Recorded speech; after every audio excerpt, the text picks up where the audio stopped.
You wake up and check your phone before your eyes are fully open. No message. You exhale and tell yourself you're done. You won't look anymore, but by lunch you're replaying their last words, dissecting every syllable, wondering if you misread the tone. Nights are the worst. You lie there with that hollow ache spreading through your chest, convinced one more text, one more vulnerable gesture, might finally make them see you. Your mind already knows the truth. Your heart never got the memo. They've already chosen, and it wasn't you. Maybe it was that situationship where everything felt electric until commitment came up, and suddenly they ghosted with "I'm not ready," or "I don't want to ruin what we have." Maybe it was the friend you poured yourself into for years, only to watch them chase someone else while you held their pieces. Maybe it was a full relationship that ended with their casual "I love you, but not like that," while your whole world shattered into silence. Or maybe it's the breadcrumbing, those late-night texts, flirty comments, just enough warmth to keep you hoping, then days of nothing. You're not crazy for caring this much. You're not weak for still wanting them. You're human. But there is an enemy here, and it has a name: crumb addiction.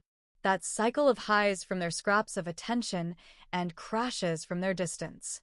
It feels like love, but it isn't love. It's your nervous system trapped in a loop, mistaking familiar chaos for fate. If any of that lands in your chest, this video is for you. You're not pathetic for struggling to let go. You're not broken for hoping they'd finally choose you. What feels like obsession is actually your attachment system screaming for resolution, replaying rejection over and over, trying to make sense of pain that doesn't make sense. And in a few minutes, you're going to walk through a 6-step system called the return protocol that helps your heart come home to you. Recognize, extract, tend to grief, understand patterns, rewire meaning, navigate forward. Pay close attention to step 4, understand patterns, because it's the game changer most people skip, and it unlocks why this specific person hooked you so deeply in the first place. But first, you need to understand why just stop caring has never worked and never will. This is Connect with Care, where we unpack love, loss, and self-respect in a nervous system safe way, without shame, without rushing you, without pretending healing is simple. The tools here aren't about hardening your heart. They're about reclaiming it. If by the end of this video you feel something shift and you want weekly support while you heal, like this video and subscribe to Connect with Care so you don't have to do this alone. Let's name what's actually happening underneath this pain. Caring about someone who doesn't choose you isn't just pining. It's not being dramatic. It's a nervous system hijack. Your brain wired attachment to mean safety. When you were young, being chosen, seen, held, prioritized, signaled that your needs would be met, that love was stable, that you were okay. Rejection, inconsistency, or emotional distance didn't just sting. It felt dangerous. Your survival brain logged it as a threat. Now, when someone intermittently lights up your attachment system, intense highs followed by painful lows, your body confuses chaos with chemistry. Dopamine spikes when you get crumbs, a late-night text, a moment where they seem to really see you. Cortisol floods when they go silent. You're not addicted to them as a person. You're addicted to the loop finally resolving. A part of you is convinced that if you just try harder, say the right thing, become the right version of yourself, the loop will finally close and you'll be chosen. Then self-blame piles on. If I'd been less needy, they would have stayed. If I'd played it cooler, they would have committed. If I were prettier, funnier, easier, they would have picked me. That voice isn't truth. It's your survival wiring turning inward, trying to find something, anything, you can control in a situation that was never actually about your worth. Pause here for a second if your chest tightened hearing that. Place your hand gently on your heart. One slow breath in through your nose. A longer breath out through your mouth. You're safe here. This isn't judgment. This is clarity. Your system learned somewhere that chase equals care, probably from old pain, childhood inconsistency, early rejections, a parent or caregiver who was there sometimes and gone others. Now it replays the pattern. You reach, they pull back, hope surges, then crashes. This is why trying to quit cold turkey with pure willpower fails. Your attachment system doesn't respond to just stop. It responds to patterns. So, if you want to stop caring about someone who doesn't choose you, You don't bully your heart. You teach it a new pattern. That's where return comes in. Return, recognize, extract, tend to grief, understand patterns, rewire meaning, navigate forward. Think of it as your roadmap back to yourself. Slow, gentle, and real. Step 3, tend to grief, is where most people quit because they think moving on means no tears. That's wrong. Skipping grief is exactly what keeps you stuck. Stay with me through that step. It's harder and more important than you expect. Let's go through this together step by step. Step 1. Recognize the truth of the dynamic. Step 1 is where you stop romanticizing their potential and start looking at their patterns. They text you sporadically and disappear for days? That's not busy. That's the truth. They flirt, then fade, then slide back in when they're lonely or bored. That's not confused. That's a pattern. They say all the right things about the future, but never take one concrete step toward it. That's not taking things slow. That's avoidance wrapped in pretty language. Your work here is to write down the truth of this dynamic as if you were describing a stranger's situation. Brutally honest. No excuses. Something like, this is a person who enjoys my attention and my emotional labor, but does not commit, clarify, or show up consistently when I need support. No, but they're hurting too. No, they had a hard childhood. No, they're just bad at texting. They might be all of those things and more, but that doesn't change what they're doing to you. Patterns over promises. Behavior over potential. When you see it in black and white, your brain has a much harder time arguing with the facts. This is how you start to break denial's spell and unhook from the fantasy version of them you've been in love with. Step 2. Extract your energy. Right now, your entire inner life is orbiting around them. Mental rehearsals of conversations that will never happen. Rereading old chats for hidden meanings. Scrolling their profile, checking who they're online with, decoding every emoji like it's a secret message. Fantasizing about the text that finally changes everything. Extraction doesn't mean pretending you never cared. It means reclaiming all that energy and pointing it back toward you. Start with the obvious, practical moves. Mute or unfollow their social media so they're not in your daily feed. You don't have to block them yet if that feels too final, but stop letting your nervous system get shocked by surprise sightings. Archive or hide old chats and photos so they're not one tap away every time you open your phone. Set a phone boundary with yourself. No checking their profile or old messages before noon, or limit it to once a day, then once a week, then not at all. Mentally, this step is harder. When you catch yourself mid-fantasy, imagining what you'd say if they came back, rehearsing the perfect message, stalking their last scene, pause. Take a breath and say softly, out loud if you can, I see you hoping. This energy comes back to me now. It will feel strange and maybe a bit silly at first. That's okay. You're not trying to be cool. You're interrupting autopilot. The first week or two often feels like withdrawal because it is withdrawal. Cravings peak around days 3 to 7. Your brain will try to convince you that one more check, one more peek, one more just to see how they are won't hurt. That's the addiction talking. You're not erasing love. You're detoxing a habit that's been draining you dry. Step 3. Tend to grief. Here's the pivot most people skip, and it's exactly why they stay stuck. You're not just losing a person. You're mourning a future. You're grieving the wedding you imagined, the holidays together, the random Tuesday nights on the couch, the version of you that was finally enough because someone chose you completely. You're grieving the story you were building in your head where all this pain was going to pay off. That future is gone. It deserves to be grieved. Give yourself full permission to feel this. Cry until your eyes burn. Journal pages of words you'd never send. Scream into a pillow if your body needs to move that energy somewhere. Let the tears come in waves instead of clenching your jaw and pretending you're fine. Create a small ritual to contain the grief. A grief box, where you write unsent letters, everything you never got to say, and then seal or burn them. A goodbye walk, where you go somewhere safe and speak out loud everything you're releasing. I release the hope that you'd change. I release the future I built in my mind. I release the part of me that believed I needed your yes to be whole. There's no timeline for this. Grief isn't failure. Grief is completion. When you skip this step, pain doesn't disappear. It just gets stuck in your body. It leaks out sideways as obsession, jealousy, anger at the next person, or a quiet belief that you're unworthy. When you tend your grief with presence, it moves through you. Slowly. Messily, but it moves. Place your hand on your belly now. Breathe into wherever you feel the ache, your throat, your chest, your stomach. It lives in your body, not just in your thoughts. Let it be there without rushing it away. If tears are rising or your throat is tightening, that isn't a sign you're going backwards. That's grief surfacing. Good. You're not stuck. You're processing. Tend to yourself here the way you'd tend to a hurt child. No rush, no judgment. Just presence. Step 4. Understand patterns. This is the game changer step.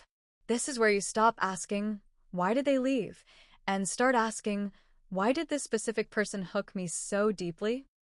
The answer is almost never soulmate. The answer is almost always familiarity. Ask yourself honestly, what old wound did this person poke? If you had a parent or caregiver who is emotionally unavailable, someone who runs hot and cold will feel like home, painful, but familiar. If you grew up believing you had to earn love through performance, someone who withholds approval will light up every old pattern of trying harder. If you lived with inconsistency, sometimes safe, sometimes not, breadcrumbing will feel like the exact rhythm your body already knows. The highs with them felt like finally winning. The lows felt like proof you were still not enough. Your nervous system didn't pick them because they were right for you. It picked them because it recognized the dance. Journal on this. This person hooked me because they felt like, name the old echo, unavailable parent, conditional love, emotional chaos. Healthy love feels different. Healthy love feels steady, clear, maybe even a bit boring in the best way, safe. This awareness is not about blaming yourself.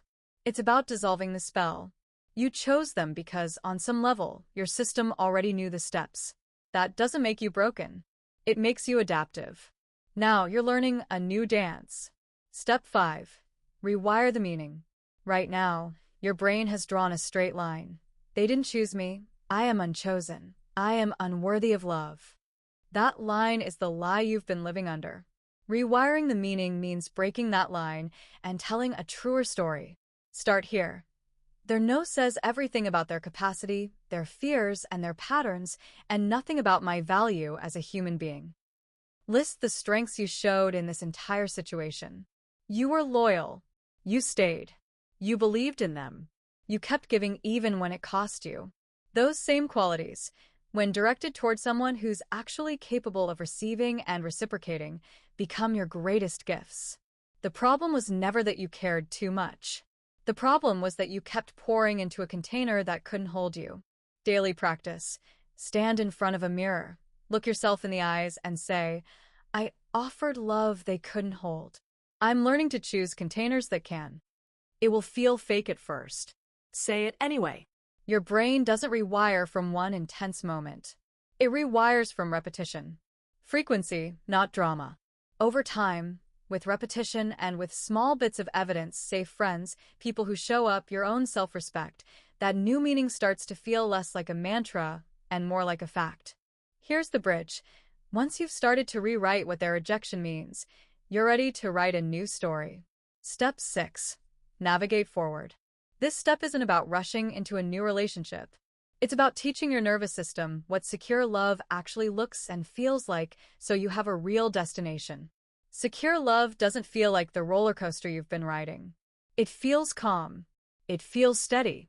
It might even feel boring at first because your system is used to chaos as proof of passion.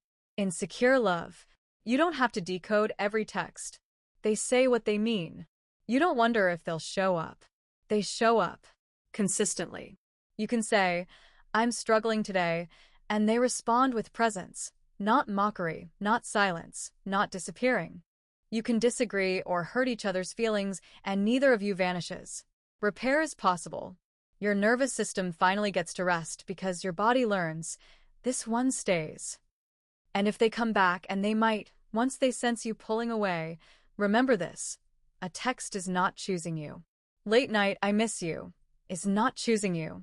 Choosing you means showing up fully, consistently, and clearly with both feet in. You deserve consistency, not callbacks when they're lonely. Let that be your filter. Practical ways to navigate forward. Invest in friendships that are reciprocal, people who reach out, not just respond. Consider therapy or coaching if that's accessible so you can work on these patterns with support. Try low-stakes, secure connections first. Join a group, a class, a community where the focus isn't romance but shared interest and kindness. And keep affirming. I'm learning to recognize and receive love that meets me fully. You're not looking for the next person to fill a hole. You're becoming someone who no longer has a hole that needs filling. How to use return in real life. Return, recognize, extract, tend, understand, rewire, navigate isn't a straight line. It's a spiral. Some days you'll feel strong and clear. Other days, a song, a photo, or a random memory will knock you back into longing. That isn't failure. That's healing being nonlinear. When cravings to check their phone hit, go back to extract. When grief surges unexpectedly, return to tend. When old stories whisper, you weren't enough, revisit, understand, and rewire. The protocol meets you wherever you are. Here's your weekly snapshot to make this real, and not just theoretical. Tonight, write one brutally honest paragraph about their patterns, not their potential. Tomorrow, choose one extraction move, mute, archive, or set a phone boundary. This week, do one grief ritual, the goodbye walk or the grief box. Ask yourself one pattern question. What old wound did this hook? Write down the answer. Write one rewire sentence and put it somewhere you'll see every day. Mirror, lock screen, journal. Take one navigate forward step. Call a friend who actually shows up, join a safe community, or book that therapy session you've been avoiding. If you're committing to this, let your nervous system know you mean it. Drop a comment below. Returning to me. No details needed. That tiny declaration is your first brick in a new foundation. If you want more tools like this, how to break trauma bonds, what secure attachment actually feels like, how to stop repeating the same painful patterns, like this video and subscribe to connect with care. Turn on notifications. Next week, there will be a video called 5 Signs You're Trauma Bonded versus Truly in Love, with exact phrases and patterns that reveal whether what you're feeling is genuine connection or a wound disguised as romance. You won't want to miss it. Before we close, picture yourself 1 year from now. Not a fantasy, just a very real possibility. You wake up, and their name isn't the first thing that floods your mind. Maybe it crosses your thoughts like a chapter you read once, bittersweet, but no longer defining. Your days are filled with people who actually show up, with routines that nourish you, with a version of yourself who doesn't need anyone's yes to feel whole. You look back at the version of you watching this video right now, and you feel tenderness, not shame. You think, I was hurting. I was brave enough to face it, and I came home to myself. You don't have to harden your heart to heal. You don't have to become cynical or cold or above it all. You're allowed to stay soft and still raise your standards. You're allowed to say, if you won't choose me with both feet, you don't get the front row of my life. You're allowed to grieve the story you hoped for and still walk away from the person who wouldn't meet you there. You were never unlovable because someone failed to choose you. You were someone who kept offering love into a space that couldn't hold it. That's painful. It's also human. The most powerful thing you can do now is not punish yourself for caring, but learn from it. Recognize the pattern. Extract your energy.